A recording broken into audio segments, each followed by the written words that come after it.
In March 2022, we published a safeguarding practice review into the case of Child Q, a 15-year-old girl who was strip searched by police in her school.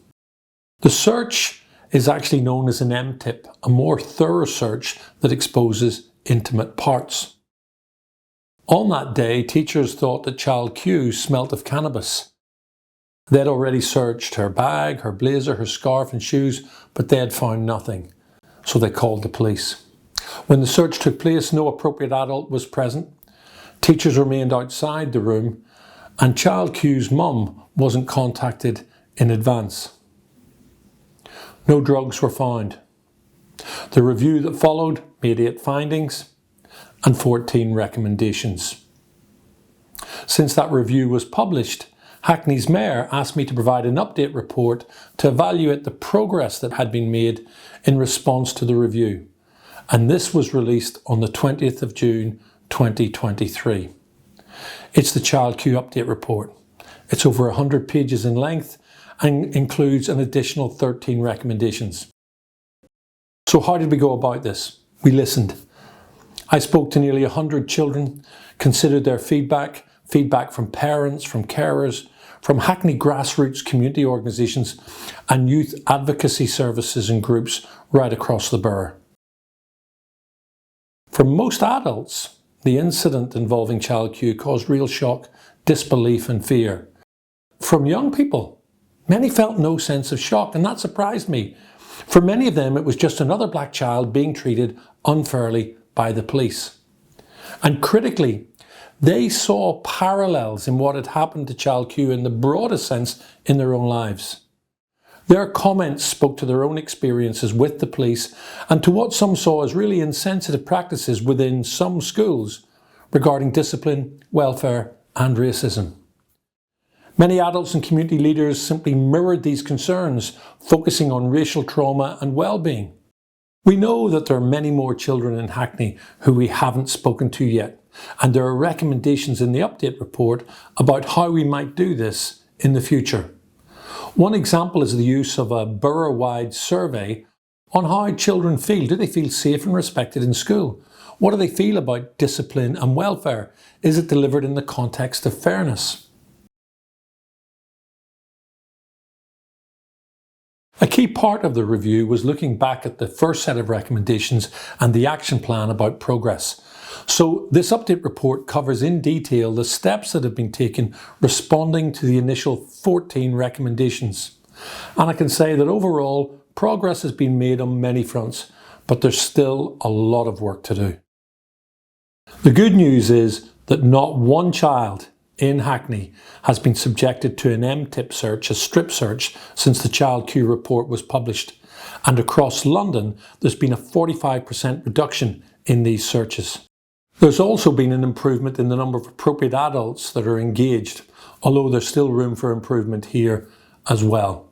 The police have also got much better at how they record and present the data that they have on strip searching, and there's a much better level of scrutiny being applied. Some schemes have also been started to look at the best way to support young people when they're stopped and searched by the police. And the report makes some further recommendations about the law, about policy and guidance in place at schools and with the police. The report also covers an assessment of trust and confidence in policing in particular. And this is the beginning of a long journey, and there's much work to be done before trust and confidence can begin to be really rebuilt. But having recognised that it won't change overnight, there are real efforts being made, not least by the new borough commander, who is actively listening. And we're getting some really positive initial reports about how those listening exercises are paying off. But we've got to go beyond an individual officer at a specific time and place. We have to be able to address the system if we're ever going to make progress around trust and confidence. I recognise that the Metropolitan Police Service Commissioner, Sir Mark Rowley, has a tough job to do, and many of the children and young people I spoke to recognise that as well. And he's made a real commitment about making changes. But there is an issue, and the issue is about accepting that it's institutionally racist. And there's a real problem with that because people think, well, institutional racism means that every officer within the police service to whom that label is applied is a racist.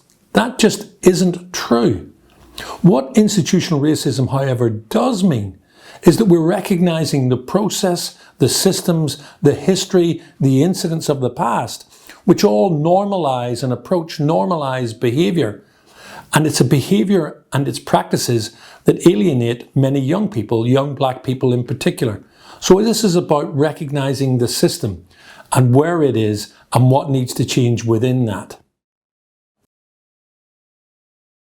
The report also reflects on the size, the depth and breadth of the Metropolitan Police Service and the difficulty that there is in managing such a large organisation. And it's not for me to comment on that beyond to say that there can be a disconnect between local ownership and local accountability. And that's really important. Local people need to feel that they're being listened to, and they need to feel that when something goes wrong, they're able to access a person who is accountable for that. Local context is critically important. The report also looks at Safer Schools officers and the new protocol for Hackney schools. After the Child Q incident, there was a real pushback about police officers being in schools. Now, the truth is, I've heard some pretty bad examples about Safer Schools officers, but I've also heard some outstanding ones about individual officers who take the time to get to know the children and young people in the school. Safer Schools officers that students, pupils have been able to name to me. They've been able to talk about who they are, the family they have, the interests they have. And these are Safer School officers who've managed to humanise the relationship between themselves as representatives of the police and the school community that they support in a true safeguarding sense. So we've made a number of recommendations about how we can use the examples of some of these really excellent officers to develop the attitudes and skill sets that these roles really need. It's about the person. It's about the example that they set. They should be mentors to children and young people. They should provide pathways out of the criminal justice system rather than pathways into it. And we make a range of recommendations regarding that. In one of the meetings I attended, where there were many, many young people, I asked those who had been stopped and searched by the police to put their hands up. Nobody did, and I was surprised. So I asked the young black children in the room to put their hand up if they'd ever been searched in school. And every single hand went up. To be honest, I was surprised by that. I hadn't been expecting it. And this is one of those areas in the report that we have pivoted to so that we can take a closer look at how children feel in school, how they're treated. And of course, order, structure and discipline are critically important. But what I've learned from listening to the children and young people who go to school in Hackney, and many of them have recognised they get a fantastic education in really good schools, but some of them have reflected to me that yes, structure, order and discipline is important, but in the context of fairness. Is it fair? Is the school setting an example? Are they being consistent with what they do and when they do it and to whom they do it? And these are really critical issues, and they're addressed by a number of recommendations within the report. So we made 13 additional recommendations in this report.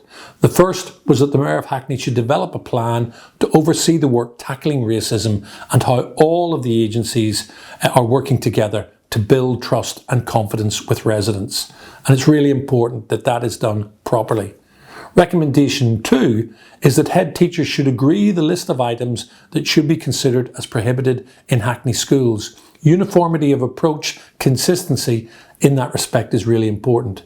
Additional recommendation 3 is about the surveys that we're going to launch into schools and across the community to ask children and young people about how they feel. Do they feel safe? Do they feel respected?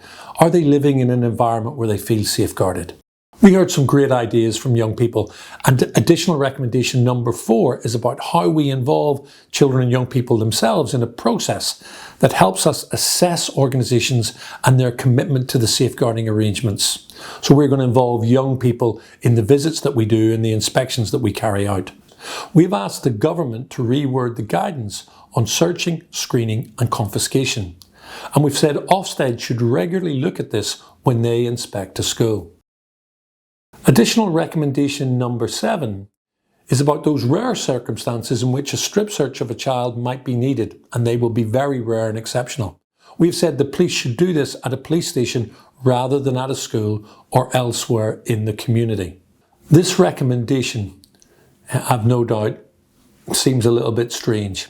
We've made it because in those very, very rare circumstances where anyone can justify subjecting a child to a strip search, we believe that the child is going to be better protected, better safeguarded if that takes place at a police station. That's because at a police station there are systems in place to engage with the child, to engage with appropriate adults and with parents, and to make sure the right level of supervision is there so that they're checking at every stage of the process whether or not it's absolutely necessary to subject a child to this type of search. And another reason for this is we know that trauma can be revisited on you. So taking you away from an environment that you normally frequent into one that you should seldom be in, a police station, we believe is the best way to mitigate, to reduce the potential trauma and harm in these types of circumstances. Additional recommendation number 9 is that we believe the Metropolitan Police Service should acknowledge institutional racism. Additional recommendation 10, the Metropolitan Police Service should involve local representatives when they're recruiting new commanders. That's about local ownership and accountability. Additional recommendation 11, the new London Policing Board, recently announced by the Mayor of London, should test how well the police are being held to account locally. Local scrutiny is really important. Additional recommendation 12, Safer Schools officers should have a proven ability to engage and work with children and young people. Children should also be included in the recruitment process for Safer Schools officers and be involved in planning how that role develops in the future. And finally, additional recommendation 13. The government should ensure that independent people play a much stronger role in deciding when a review is needed. It shouldn't be down to the police to decide whether they should be reviewed, children's social care or health. Independence is key because that is going to create a greater level of public confidence in the independence and competence of the review. So in conclusion, I believe there's much to learn from the incident involving Child Q. I found plenty of evidence that some really positive steps have been taken. There are plans for more. However, there is much more work to do. I found that concerns about safeguarding, racism and disproportionality extend beyond policing. They extend to other statutory services, and for some of Hackney's residents, there remains a profound sense of distrust in those very organisations who should actually be there to help them. Going forward, we need to keep working hard to practically address the alienation and isolation experienced by far too many people because of the colour of their skin. Young people have a part to play. You should engage the system to change the system. Speak up and speak out when things aren't right. But let's work together to create a system where no other child or young person asks the question, why was it me?